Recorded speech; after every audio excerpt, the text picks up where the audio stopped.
요한복음 5장 19절부터 30절까지의 말씀을 제가 봉독하겠습니다. 예수께서 그들에게 이렇게 대답하셨습니다. 내가 진실로 진실로 너희에게 말한다. 아들 혼자서는 아무것도 할 수 없고 아들은 아버지께서 하시는 것을 보는 대로 따라할 뿐이다.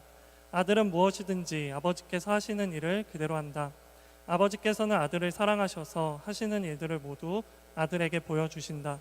또한 이보다 더 큰 일들을 아들에게 보여주셔서 너희를 놀라게 하실 것이다. 아버지께서 죽은 사람을 일으켜 생명을 주시는 것 같이 아들도 자기가 원하는 사람들에게 생명을 준다. 아버지께서는 아무도 심판하지 않으시고 아들에게 모든 심판을 맡기셨다. 이는 모든 사람이 아버지를 공경하는 것 같이 아들도 공경하게 하려는 것이다. 아들을 공경하지 않는 사람은 그를 보내신 아버지도 공경하지 않는다. 내가 진실로 진실로 너희에게 말한다. 누구든지 내 말을 듣고 나를 보내신 분을 믿는 사람은 영생이 있고 심판을 받지 않는다. 그는 죽음에서 생명으로 옮겨졌다. 내가 진실로 진실로 너희에게 말한다. 죽은 사람들이 하나님의 아들의 음성을 들을 때가 오는데 지금이 바로 그때다. 그 음성을 듣는 사람들은 살 것이다. 아버지께서는 자기 안에 생명이 있는 것 같이 아들에게도 생명을 주셔서 아들 안에 생명이 있게 하셨다. 또 아버지께서는 아들에게 심판할 수 있는 권한을 맡기셨는데 이는 아들이 인자이기 때문이다. 이것에 놀라지 말라. 무덤 속에 있는 모든 사람들이 아들의 음성을 들을 때가 온다. 선한 일을 행한 사람들은 부활의 생명을 얻고 악한 일을 행한 사람들은 부활의 심판을 받을 것이다. 나는 아무것도 내 마음대로 할 수 없다. 나는 아버지께 들은 대로만 심판하기 때문에 내 심판은 공정하다. 이는 내가 내 뜻대로가 아니라 나를 보내신 분의 뜻을 기쁘게 하려 하기 때문이다. 아멘. 오늘 하늘과 땅이 연결되는 삶이라는 제목으로 함께 여러분들 말씀 나누도록 하겠습니다. 코로나 블루라는 신조어가 생겼습니다. 코로나 블루는 코로나와 또 우울이라는 뜻을 나타내는 블루가 합쳐진 용어입니다. 코로나 사태가 장기화되면서 우리의 일상을 완전히 바꿔 놓았죠. 감염 예방을 위해 불필요한 외출을 피하고 사람과 접촉을 줄이다 보니 점점 멀어진 사회적 거리가 심리적인 문제로 이어진 현상을 말하고 있습니다. 이러한 현상을 통해 이렇게 장기화되면서 우리가 확실히 깨달은 것은 우리는 누군가와 연결되어 관계를 맺고 살아가야 되는 존재라는 것을 깨닫게 되었습니다. 본래 연결되어야 할 사람과의 관계들이 끊어지면서 이러한 심리적 장애가 우리에게 찾아온 것이죠. 마찬가지로 우리의 신앙생활 안에도 본래 연결되어야 할 것들이 끊어지면 여러 장애들이 우리 삶 가운데 일어나게 되는 것입니다. 그래서 우리는 다시 본래의 모습으로 회복되어야 되고 연결되어야 합니다. 우리는 하나님의 사람으로서 어떤 것에, 무엇에 연결되어야 하는 것일까요? 오늘 본문 말씀도 우리가 신앙생활 가운데 무엇을 연결해야 하는지를 말해주고 있습니다. 오늘 본문 말씀을 통해 우리가 함께 무엇에 연결해야 될지, 하나님과 연결된 사람은 어떠한 것인지를 함께 살펴보도록 하겠습니다.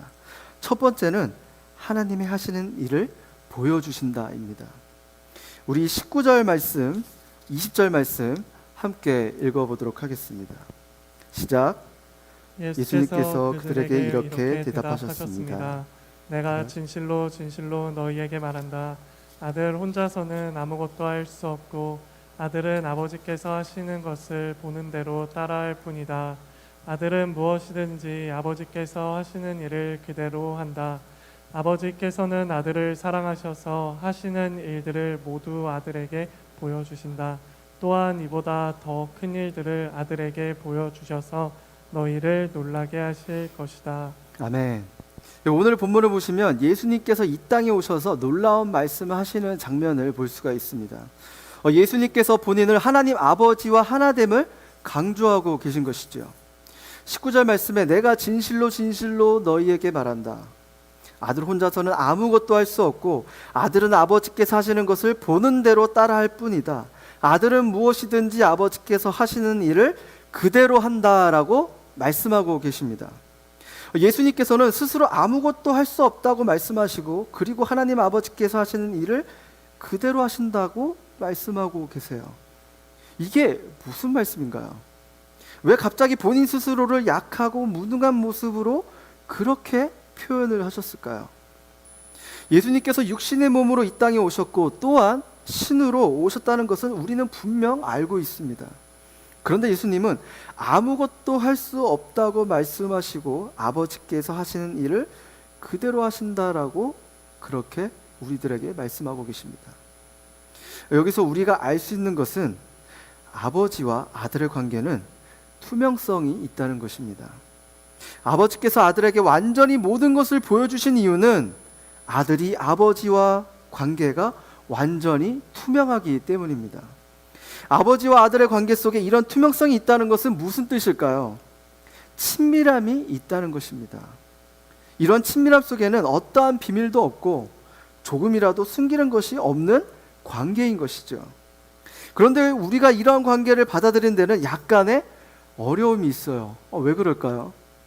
우리는 이러한 관계를 대부분이 경험해보지 못했을 뿐만 아니라 이러한 관계를 우리 주변에서 찾기란 매우 어렵습니다.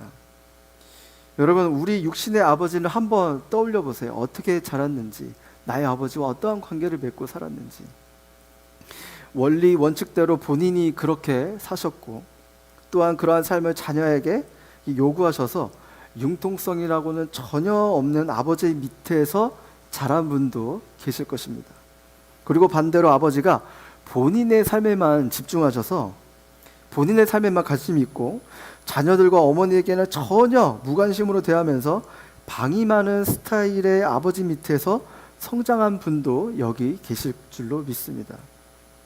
또한 가정을 위해 열심히 회사 일을 하시는 아버지께서 새벽부터 출근하시고 밤늦게 퇴근하고 들어오셔서 정작 우리 자녀와 가족들이 아버지가 필요한 순간에 부재하시고 가족들과 대화가 없다 보니 자녀와의 관계가 그저 대면대면한 관계인 분도 계실 것입니다. 자녀는 우리가 청소년 시절 또는 살아오면서 상처를 아버지에게 주고받고 이런 아픈 기억이 있어 아버지란 존재가 가깝지만은 먼 관계가 대부분일 것입니다. 이러한 아버지와 자녀의 관계 속에서는 무슨 대화가 오고 갈 것이며 서로의 생각과 마음을 전혀 알 수 없는 그런 관계일 것입니다. 흔하지 않지만 아버지와 친밀한 관계를 맺은 자녀는 정서적으로 건강합니다. 각 성장 단계에 따라 충족되어야 할 정서적 감정들이 채워졌기 때문에 누구와의 관계에 있어서 큰 어려움 없이 건강한 자아상을 가지고 관계를 맺어가는 사람을 우리가 볼 수가 있습니다. 그런데 우리의 신앙생활도 이와 마찬가지입니다. 우리는 하나님을 믿고 나서 하나님을 아바 아버지로 부르며 살고 있지만 하나님 아버지가 멀게만 느껴지는 분들이 상담해 보면 너무나도 많습니다. 그것은 육신의 아버지로 인해 하나님 아버지에게 투영됐기 때문입니다. 지금까지 살아오면서 육신의 아버지와 어떻게 관계를 맺고 살아왔느냐에 따라 하나님 아버지가 가깝게 느껴질 수 있고 또는 멀게 느껴질 수가 있는 것입니다. 하나님 아버지를 친근하게 받아들이지 못하는 또 한 가지는 하나님과 비인격적인 관계가 있기 때문입니다. 예수님을 믿고 열심히 교회 나오고 열심히 섬기며 열심히 헌신만 하는 이런 종교 생활만 한다면 그 안에는 생명이 없고 친밀함도 없습니다.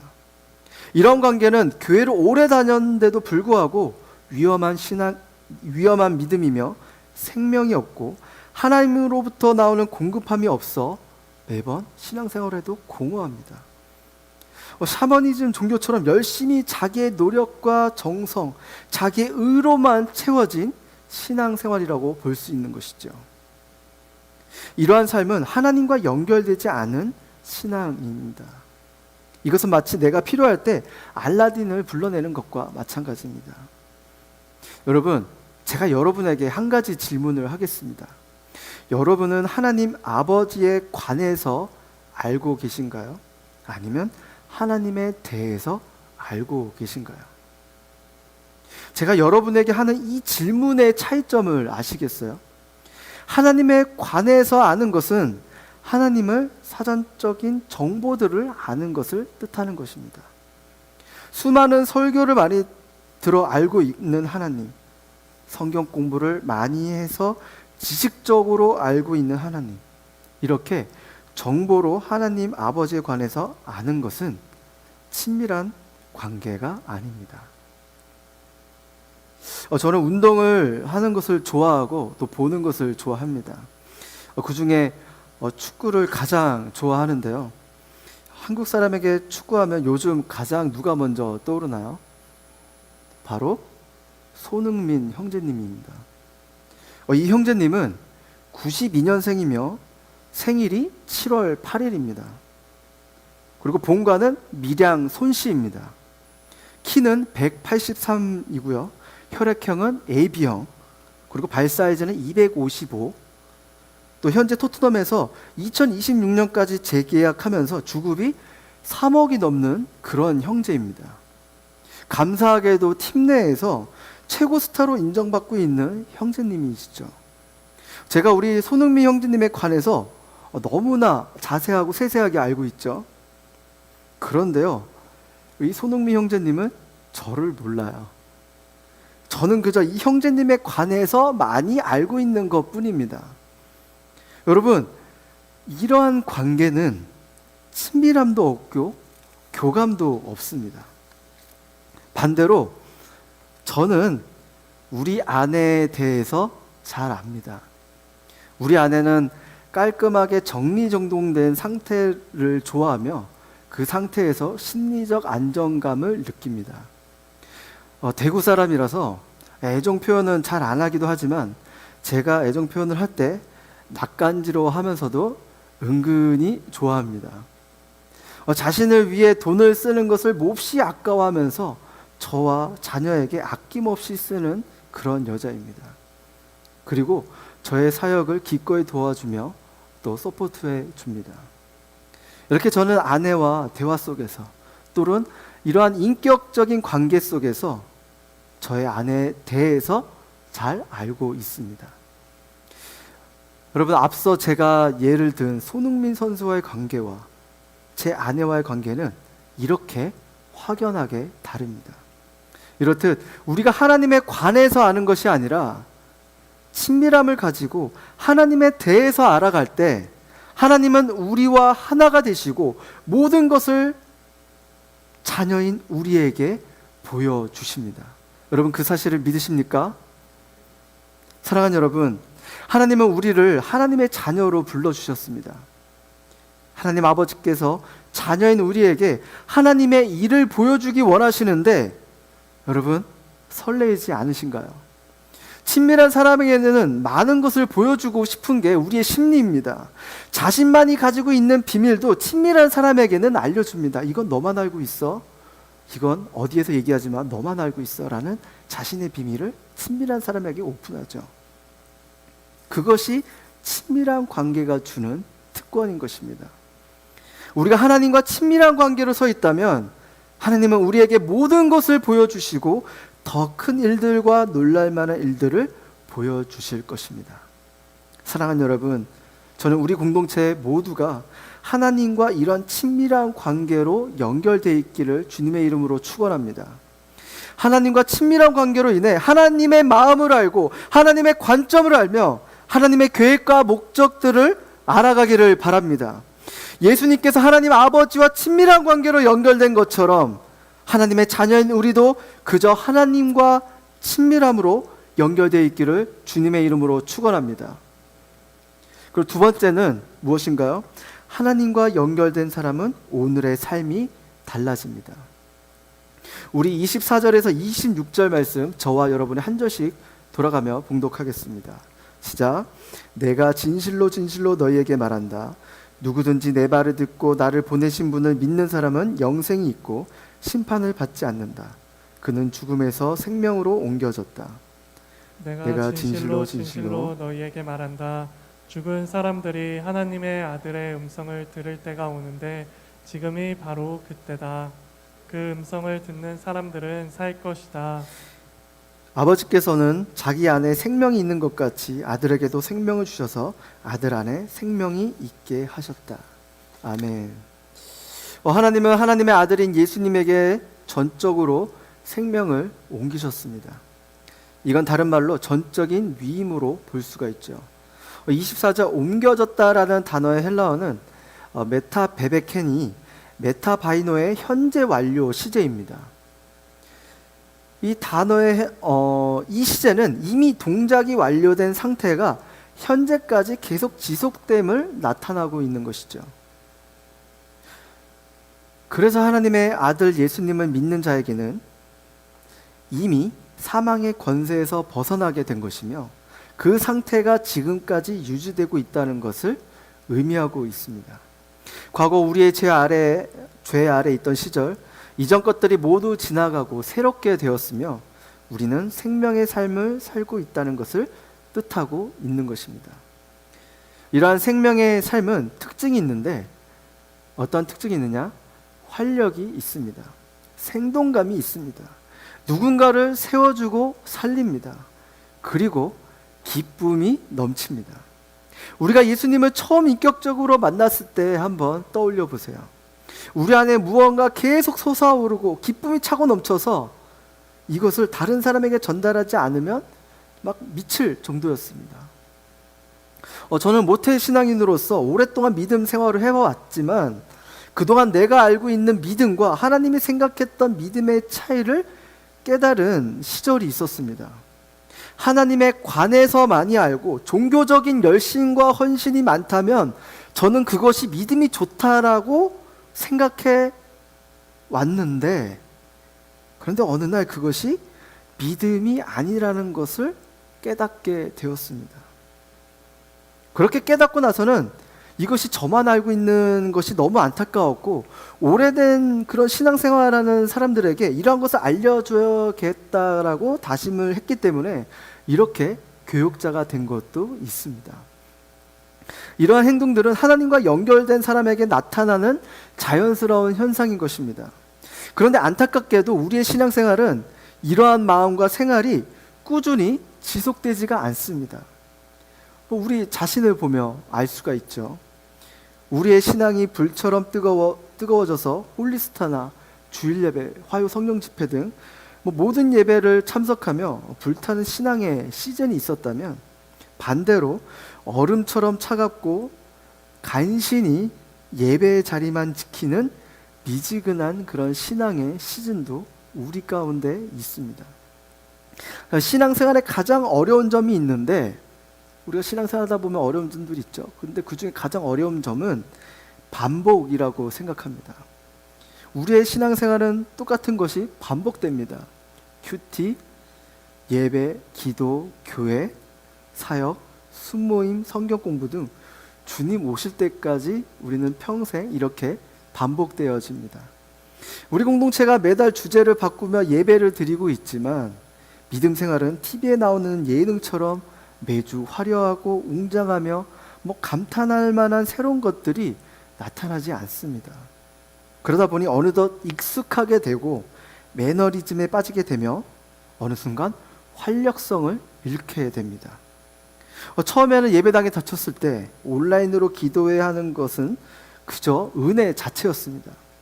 그러나 한 해가 지나고 두 해가 지나오면서 반복된 온라인 기도회와 각종 온라인 사역들 가운데 더 이상 우리들의 마음과 생각은 기대가 없고 설레임도 사라지는 우리의 모습을 발견하게 됩니다. 그런데 영원한 생명이 우리의 오늘과 연결되면 이것은 달라집니다. 오늘이 영원을 준비하는 삶으로 바뀌게 되는 것이죠. 매주 드리는 예배와 매주 모이는 순모임, 매주 그냥 루틴하게 있는 모든 사역들의 시간들이 영원한 생명을 주시는 하나님을 바라보고 만나고 기뻐하는 자리로 변하게 되는 것입니다. 그렇다면 오늘 우리에게 주어진 이 하루가 그냥 살아갈 수 있는 것이 아니라 하나님께 기쁨을 드리는 연습장이 되는 것입니다. 오늘의 하루가 가치 있는 하루로 변하게 되는 것이죠. 여러분, 모세를 한번 살펴볼까요? 모세에게 광야는 거룩한 장소가 아니었습니다. 늘 양을 치며 걸어 다니던 메마르고 지겹고 소망 없는 일터였습니다. 자신이 별 볼 일 없는 양치기임을 끊임없이 확인시켜주는 그런 장소였습니다. 그러나 모세가 주의 임재 가운데 생명을 발견하고 자신의 사명을 발견함과 동시에 광야는 거룩한 장소로 바뀌었습니다. 하나님이 머무시는 곳에서 영원한 생명을 발견한다는 것, 즉 하나님의 계획과 선한 손길이 있는 가치 있는 곳으로 그 장소와 공간이 변했습니다. 우리의 일상은 늘 반복됩니다. 매일 회사 가고 집으로 오고 교회 같은 장소와 시간 가운데 머뭅니다. 새로울 곳이 없습니다. 너무 익숙해져 지루하기도 합니다. 어쩌면 자신도 모르게 탄식하고 한숨 짓는 현장일 수도 있습니다. 그러나 그곳에 하나님이 함께 하시면 여러분이 계신 가정, 직장, 캠퍼스, 그리고 여기 모인 교회, 여러분들이 함께 속해 있는 그 모든 장소들이 멋진 믿음의 현장으로 변화될 줄로 믿습니다. 사랑하는 여러분, 지금 여러분은 가정과 직장, 교회에서 어떻게 살아가고 있습니까? 하루하루 참된 의미를 깨달아 붙잡기를 바랍니다. 지극히 사소한 일에도 온갖 노력을 쏟아붓는 하나님의 신실한 자녀로 살아가기를 바랍니다.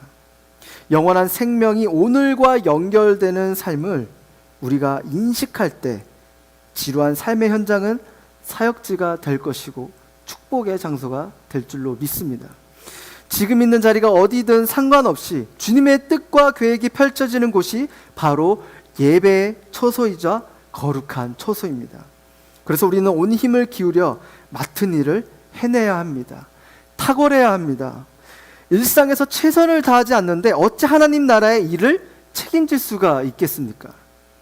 여러분에게 주어진 하루를 최선을 다하며 살아갈 때 우리 공동체가 더욱 쓰임 받기를 주님의 이름으로 축원합니다.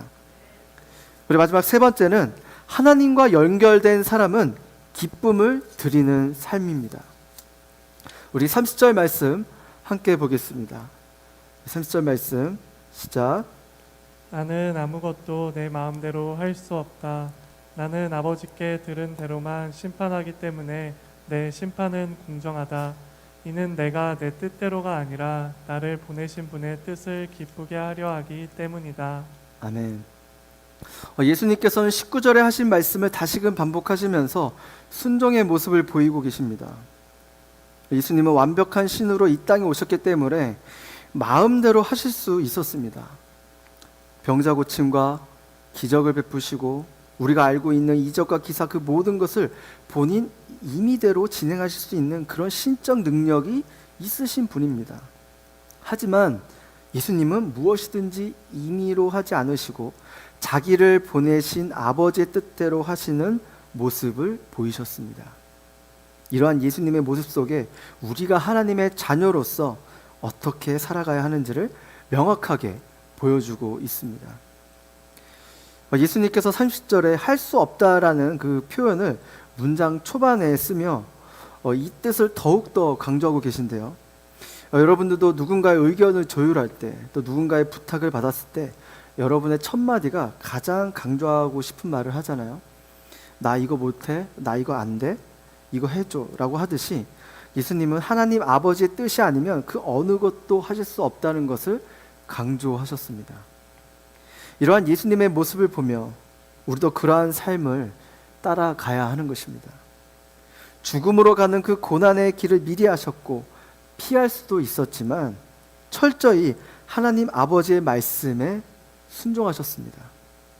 예수님은 철저히 자기를 낮추고 자기의 능력을 내세우지 않으며 자기 비움으로 이 땅에서 살아가셨습니다.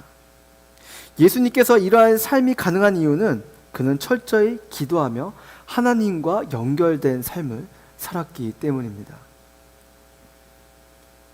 예수님의 삶은 쉽게 말해 두 박자의 삶이셨습니다. 기도와 사역. 그는 새벽 미명에 한적한 곳에 가셔서 하나님께 기도할 만큼 예수님은 하나님과 친밀한 대화의 시간을 소중히 여기셨습니다. 그는 기도하시며 그날에 해야 할 일들을 하나님 아버지께서 모두 보여주신 그대로만 행했습니다. 또한 아들에게 해야 할 일들을 그 기도 시간에, 하나님과 대화 시간에 하나님께서 예수님에게 말씀해 주셨습니다. 그 기도를 통해 예수님은 정확히 보았고 말씀해 주신 사역들만 그대로 행했습니다. 그것이 예수님의 사역입니다. 오늘 본문 내용은 요한복음 5장 1절서부터 시작되는 어느 한 사건과 연결되는 스토리입니다. 예수님께서 안식일 날 베데스다 못이라는 곳에 있는데, 이 못의 주변에는 눈먼 사람들과 다리 저는 사람들, 또 중풍병자와 다양한 육신의 연약함을 가지고 있는 사람들이 모여 있는 그런 곳이었습니다. 그 이유는 주의 천사가 가끔 물을 휘저어 놓았는데, 물이 움직일 때 맨 먼저 그 못에 들어간 사람은 어떤 병에 걸렸든지 치유되는 그런 기적이 일어나는 못이었습니다. 그렇기 때문에 사람들이 많을 수밖에 없었죠. 그런데 거기에는 병명을 알 수 없는 38년 된 병자가 누워 있다고 기록되어져 있습니다. 이 38년 된 병자라는 숫자에서 유추할 수 있는 것은 그는 스스로 움직일 수 없는 불편한 몸을 가졌다는 것과, 그리고 그를 들어 못에 넣어줄 사람이, 도와줄 사람이 없다는 것을 생각할 수가 있습니다. 그런데 예수님은 수많은 사람들 중에 그 38년 된 병자에게 찾아가십니다. 생각해 보세요, 여러분. 치유가 일어나는 베데스다 주변에는 많은 환자들이 있죠. 환자들뿐만 아니라 가족들도 그 환자를 들어서 또 못에 넣어줘야 치유가 되기 때문에 가족들도 같이 대기하고 있는 상태일 것입니다.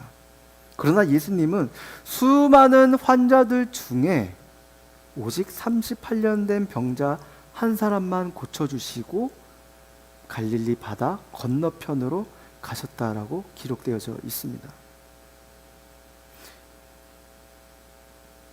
앞서 언급했듯이 예수님은 기도하시면서 그날의 아버지의 뜻대로만 순종하고 사역을 하셨습니다. 그런데 수많은 환자들이 있는데 단 한 사람만 치유해 주신 사건은 우리의 관점에는 도저히 이해가 되지 않지만, 예수님은 전적으로 하나님 아버지의 말씀에 순종하며 사셨습니다. 예수님께서 그렇게 하신 이유는 무엇이냐? 하나님 아버지의 뜻을 기쁘게 하시기 위함이었습니다. 우리는 순종을 해야 합니다. 그러나 순종을 하되 이 단계까지 가야 하는 것입니다. 오늘 본문 30절의 끝부분을 한번 다시 보시겠어요? 이는 내가 내 뜻대로가 아니라 나를 보내신 분의 뜻을 기쁘게 하려 하기 때문이다 라고 말씀하셨습니다. 순종은 사랑을 먹고 자라고, 사랑은 순종을 아름답게 꽃피웁니다. 자신을 사랑하는 부모님이나 친밀한 직장 상사에게 순종하는 것은 쉽고 기쁨이고 즐거움입니다. 그러나 자신을 사랑하지 않는 부모나 불편한 직장 상사에게 순종하는 것은 괴로움이자 고통 그 자체입니다. 우리는 살아가면서 꼭 본인과 잘 맞는 사람들과 살아갈 수가 없습니다. 직장 상사이든 동료이든 학교에서 교수님이든 또 선후배 사이든 간에 나와 맞지 않고 나에게 또 악의적으로 또 정신적으로 물질적이든 피해를 주는 사람들과 함께 공존하며 살아갑니다. 근데 그런 사람과 함께 생활한다는 것은 정말 지옥 같고, 심지어 매일매일 그 사람을 향해서 저주하는 마음도 생기게 됩니다. 제가 20대 중반 때 3년 정도 어느 단체에서 간사 생활을 한 적이 있습니다. 그런데 저의 상사분과 제가 나이 차이가 좀 있었고요. 또 세대 차이가 있어서 있는지 그분이 저에게 하시는 말과 행동들이 저를 위한다라고 하지만 저는 몹시 그것이 불편했고 스트레스였습니다. 뭐 근로자가 거기에서 일하는 사람이 저밖에 없었기 때문에 제가 모든 행정적인 일들을 다 하고 처리하고 마음을 다해 섬겨왔습니다.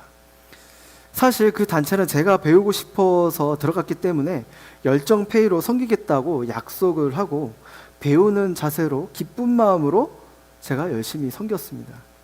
그런데 처음에는 뭐 그렇지 않았지만 시간이 흐를수록 이 관계의 균열이 일어나기 시작하면서 그분과의 관계가 서서히 끊어지기 시작했습니다.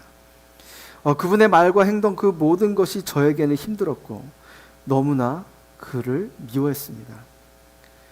뭐 을의 입장이라 당하고만 있자니 너무나도 답답하고 가슴이 조여왔습니다. 그러지만 어쩌겠어요. 그냥 하나님께 더 가까이 나아갔죠. 그러면서 하나님께 호소하며 다윗의 탄원시 마냥 하나님께 나의 모든 불만과 그에 대한 저의 마음을 막 쏟아냈습니다. 그런데 큐티를 하고 기도를 하며 신앙 서적들을 읽어가면서 저에게 반복적으로 주시는 메시지가 있었는데 그것은 용서였습니다. 그래서 제 안에서 그분을 용서하기 위해 막 몸부림도 치며 노력을 했습니다. 그분을 볼 때마다 분노가 막 차올랐지만 용서하라는 하나님의 메시지에 순종하기 위해서 의지를 가지고 스스로 그분을 향해서 제가 용서를 했습니다. 하나님, 제가 그분을 용서합니다. 저에게 너무나도 힘들게 하지만 얼굴을 볼 때마다 저에게 무엇을 시킬 때마다 너무나도 열받지만 저는 하나님의 자녀인 저분을 용서합니다 라고 제가 그렇게 용서를 했어요.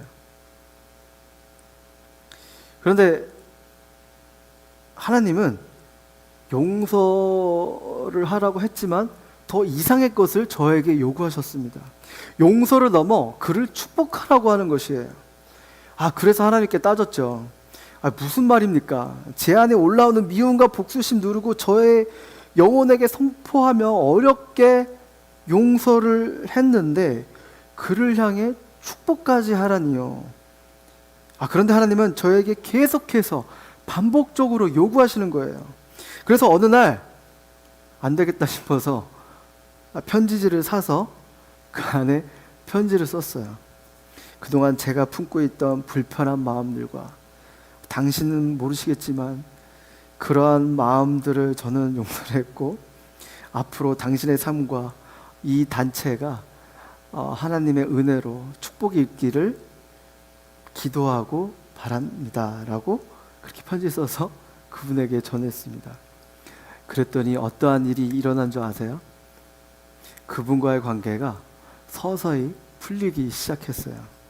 그리고 더 큰 변화는 그분이 시키는 그 업무적인 그 모든 일들이 다시 기쁨으로 순종하기 시작했습니다. 사랑하는 여러분, 지금도 여러분들 가운데 관계 때문에 힘들어하고 계신 분들이 있을 것입니다. 그럴 때 여러분들 마음속에 분노와 저주의 생각이 일어나 여러분들을 붙들고 있지 않습니까? 그 생각을 계속 두고 있으면 여러분의 영혼은 죽어갑니다. 하나님과의 관계는 멀어져 갑니다. 여러분, 그 생각이 들 때마다 주님의 이름으로 떨쳐내시길 바랍니다. 가정에서의 관계 문제로 힘들어하시는 분들, 직장에서 또는 교회 안에서 관계적으로 힘들어하시는 분들, 여러분들 가슴에 손을 얹고 영혼에게 상대방을 향한 그 사랑의 승리를 선포해 보세요. 그를 위해 그리고 축복해 보세요. 원수 같은 상대방을 용서하며 축복할 때 성령님의 통치로 복수심이나 미움, 용서, 우리 안에 그 용서 못하는 그 쓴뿌리들이 사라지는 것을 경험하게 될 것입니다. 그리고 우리의 순종의 그 기쁨의 열매를 우리는 먹게 되는 것입니다.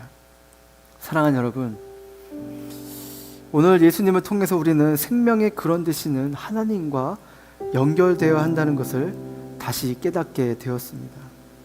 저와 여러분은 모든 순간 하나님과 연결된 삶을 살아야 하는 것입니다. 우리는 스스로 아무 힘이 없습니다. 능력도 없습니다. 그러한 우리 존재가 해야 할 일은 그저 전능하신 하나님과 연결되어 있는 것뿐입니다. 하나님과 연결된 사람에게는 하나님의 일을 보여주시는 것입니다. 모든 것을 투명성을 가지고 하나님은 우리에게 알려주시고 보여주십니다. 하나님과 연결된 사람은 영원한 생명을 얻습니다. 그 영원한 삶은 오늘과 연결할 때 지루하고 반복된 일상이 거룩한 예배 장소로 변화될 줄로 믿습니다. 마지막으로 하나님과 연결된 사람은 하나님께 기쁨을 드립니다. 기도하며 하나님과 연결되고 하나님께서 보여주시고 알려주신 일들을 순종해 나갈 때 하나님 아버지께 기쁨을 드리는 사람이 되시길 주님의 이름으로 축원합니다. 플러그를 꽂으면 배터리 걱정이 없고 수도를 연결하면 물 걱정이 없듯이 우리 인생을 하나님께 연결하면 우리의 삶은 주님의 은혜로 평안해집니다. 앞으로 하나님과 전적으로 연결되어 살아가시길 바랍니다. 우리 끊어진 관계가 있다면 계속해서 하나님과 연결되기를, 기도하며 친밀해지기를 계속해서 부단히 노력하며 살아가기를 주님의 이름으로 축원합니다.